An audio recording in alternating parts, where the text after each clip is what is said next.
Parce qu'en fait, Adam Smith lui-même, qui était économiste et philosophe, avait écrit que ce qui différenciait les hommes des animaux, c'est que par exemple, on n'avait jamais vu un chien faire un échange délibéré d'un os avec un autre chien. Et donc, on peut dire que personne n'avait vu ça auparavant, alors, Thibaut.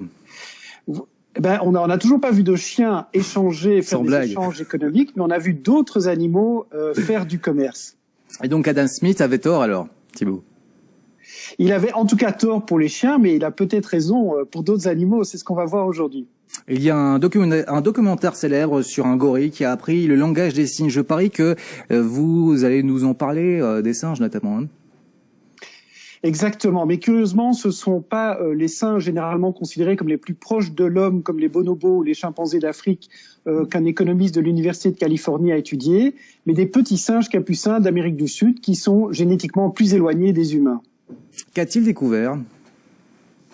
Alors, 3 découvertes extraordinaires, tenez-vous bien. 1, il a appris à ses singes la notion de monnaie d'échange en utilisant des petites rondelles métalliques en guise de monnaie pour acheter leur nourriture. Donc ça, déjà, c'est assez inédit. 2, il a testé sur ses singes l'effet d'un choc de prix, c'est-à-dire qu'à partir d'un prix établi en nombre de rondelles métalliques pour des pommes ou des bananes, il observe que les préférences changent s'il fait varier les prix. Et 3, il a testé un phénomène de psychologie comportementale très classique qui est l'effet de possession. Donc pour faire simple, ça veut dire que les gens sont plus susceptibles de conserver un objet qu'ils possèdent plutôt que d'acquérir ce même objet lorsqu'ils ne le possèdent pas. Eh bien, c'est un comportement non rationnel très prévisible. Eh bien là aussi, bingo, nos amis les capucins ont le même comportement irrationnel que les humains. Ce constat, justement, je suppose que vous allez nous parler d'autres espèces évoluées comme les dauphins ou les rats de laboratoire. Eh ben pas du tout. Je vais plutôt vous parler de petits poissons qui ont été étudiés non pas par un économiste, mais un spécialiste en écologie comportementale qui s'appelle Redouane Bachri. Alors un jour, Bachri en a eu marre d'étudier les singes en se cachant dans la jungle et il a décidé de se pencher sur les interactions qui se déroulent entre les habitants des coraux marins en mer Rouge. Alors justement, pourquoi ce milieu a priori plutôt moins intéressant au niveau des espèces est observé? Eh bien, parce que les coraux, c'est un milieu où beaucoup d'espèces sont obligées de cohabiter sur un espace restreint et facilement observable. Et là, il a observé le manège qui s'effectue entre un petit poisson de 10 cm qui s'appelle le labre nettoyeur et dont la fonction est d'enlever les parasites et les peaux mortes des autres poissons. Ces nettoyeurs ont une place fixe et Bachri a observé que les autres poissons allaient les visiter de la même manière que vous ou moi, nous ferions la queue devant un très bon car wash ou un coiffeur pour dames, c'est-à-dire que les poissons clients reconnaissent les bons nettoyeurs des mauvais.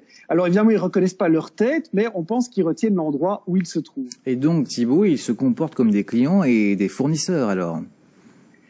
Oui, alors il faut savoir que dans les poissons clients de ces poissons nettoyeurs, certains peuvent nager loin et avoir un plus grand choix, et certains ne peuvent se déplacer que sur des courtes distances. Eh bien, figurez-vous que les nettoyeurs vont moins bien traiter ceux qui n'ont pas le choix d'aller voir ailleurs, plutôt que les clients qui en ont les moyens. Un peu comme dans un village où il n'y aurait qu'une seule boulangerie, il ne faut pas s'attendre à déguster un produit formidable.